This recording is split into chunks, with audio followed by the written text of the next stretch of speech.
Shalom, all praise, honor, and glory to Yahawashi by Sham, Yahawashi by Sham, Rawchaa Qadash, double honors to the elder apostles and the elders at Greatmillstone GMS.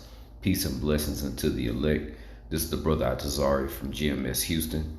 And I wanted to go into this term, honest injun, okay? Because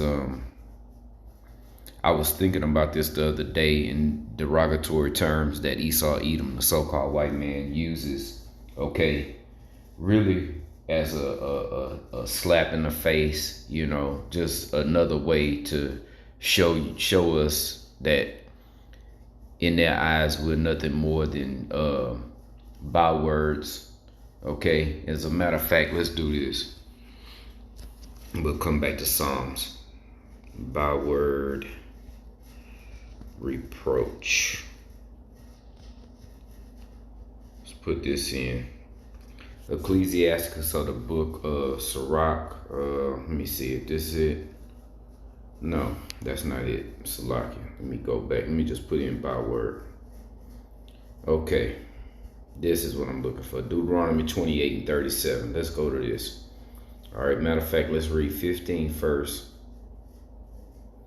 Deuteronomy 28:15. But it shall come to pass, if thou wilt not hearken unto the voice of the Lord thy God, to observe to do all his commandments and his statutes, which I command thee this day, that all these curses shall come upon thee. Okay. So 28:37. And thou shalt become an astonishment, a proverb, and a byword among all nations, whither the Lord shall lead thee. Okay, and that's exactly what we have become. Okay, and 2/3 of our people are going to remain this until this place is annihilated. Okay, so these are part of the curses. This is why we had these different labels. You know, these redskins. Okay, Injuns. Okay, injun. Okay, which when you go into the word injun, okay, is really Indian. But when you go into the word Indian means savage, which is what they call the so-called Native Americans, which are the Gadites and Reubenites, according to the scriptures. Okay, they are children of Israel. They are sons of the Most High. Okay, so let's go back to this term, honest injun. It says a dialectal, if I'm pronouncing that right, or dialectical spelling of Indian. Okay, honest injun. U.S., the United States, humorous, now sometimes offensive. Okay, and it should be offensive. Okay, injun. All right, and when you look into the history of movies, or how the so-called Native Americans were portrayed in movies, the media, songs, you know, in books, history books, etc. All right. We've always been portrayed as savages, which the word Indian means savage. Okay. Ain't got nothing to do with Columbus thinking he had found India looking for spices. All that's a bunch of malarkey. Okay, just a pile of baloney, man. Okay, those are lies that were taught to us by our enemy. Okay, it says honest injun in the matter of fact. Let me go back. Now, sometimes offensive, a phrase used to emphasize the truth of something. So, what is that actually saying? That we were to these devils honest, okay, and they saw the honesty and you know, good qualities in us. They saw those honest qualities in the so-called Native Americans, Israelites, Gadites, and Reubenites when they arrived in this land. Okay, they saw the honesty. They were treated fairly. Okay, they showed these devils how to survive. Okay. They showed them how to live off of this land, and for the gratitude to show them that they appreciated them for saving their lives They gave them blankets with smallpox. They murdered or slaughtered and raped them. Okay, stole their land. Okay, took their beliefs, suppressed them, like the book of Micah says, they oppress a man in his heritage. As a matter of fact, let's just go to it. Let's do this. Let's go to the book of Micah. Just do this. Okay. And I believe it's Micah 3. Let's see. Salakia. No, it's Micah 2.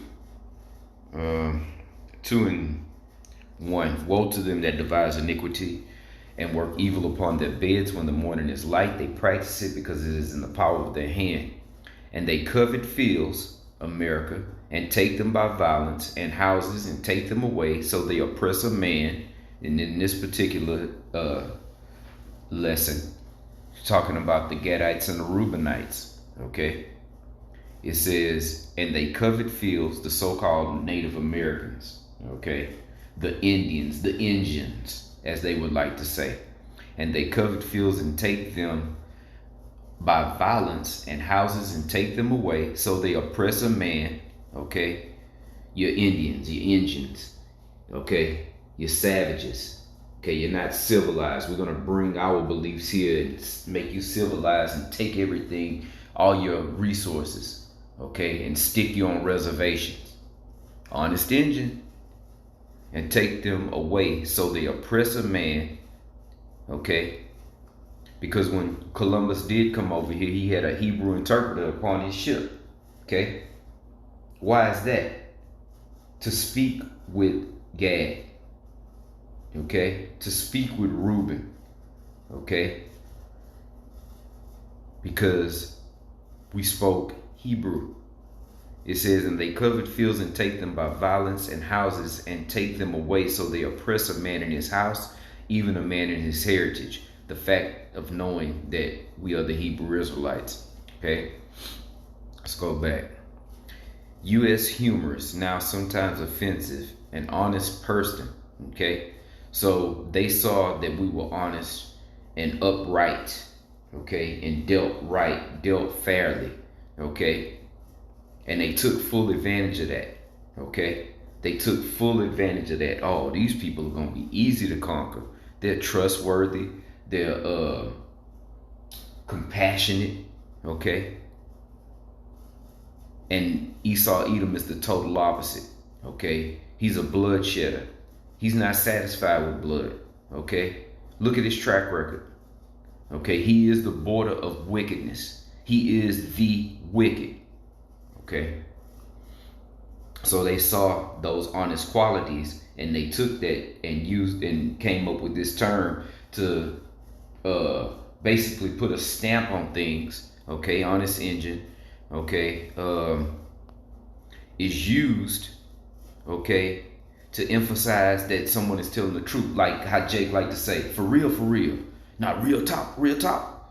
They would say honest Injun. So in doing so, they're not only saying I'm telling the truth now, because of course I'm the pale-faced white man, I'm a liar, my track record shows it, but I'm also insulting the so-called Native American, these Hebrew Israelites that were already dwelling here in peace in a beautiful, beautiful land, and they came and destroyed it and wrecked it, okay? Because again, he is the border of wickedness. Everywhere he goes, hell followeth, okay?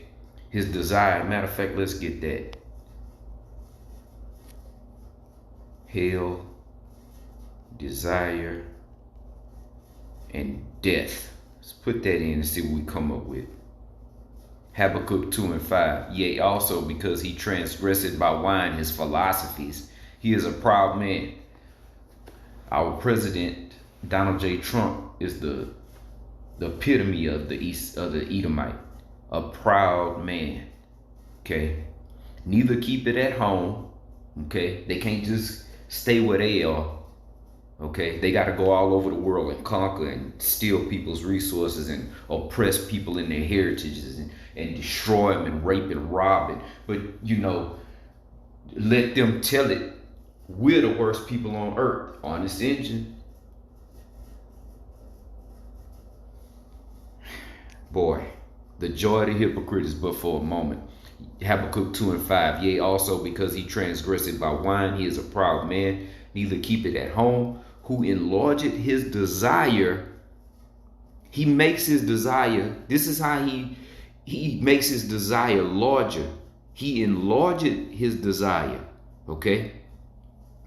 Who enlarged his desire as hell and is as death. You see, I put in hell, desire, and death. And this is talking about Esau Edom. And is as death and cannot be satisfied, but gathereth unto him all nations and heapeth unto him all people. Come on, man. Who else could this be talking about? Okay. So let's do this.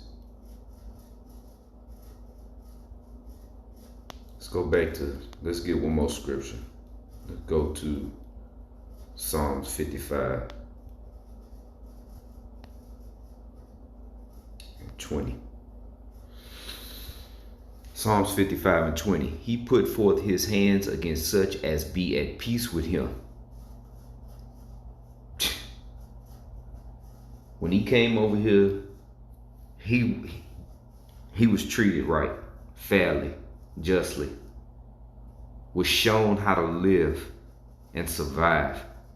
And his gratitude was to take a knife and stick it in the back of the injuns. You see, he had broken his covenant. They broke all the peace treaties that they set forth, every last one. The words of his mouth was smoother than butter, but war was in his heart, meaning his mind. His words were softer than oil, yet were they drawn swords. All praise, honor, and glory to Yahawashi, Yahawashi, Rawchaa Qadash. Double honors to the elder apostles and the elders at Great Millstone. Peace and blessings unto the elect. Lord willing, this was edifying and uplifting. It's on to the next one. Until then, I say shalom.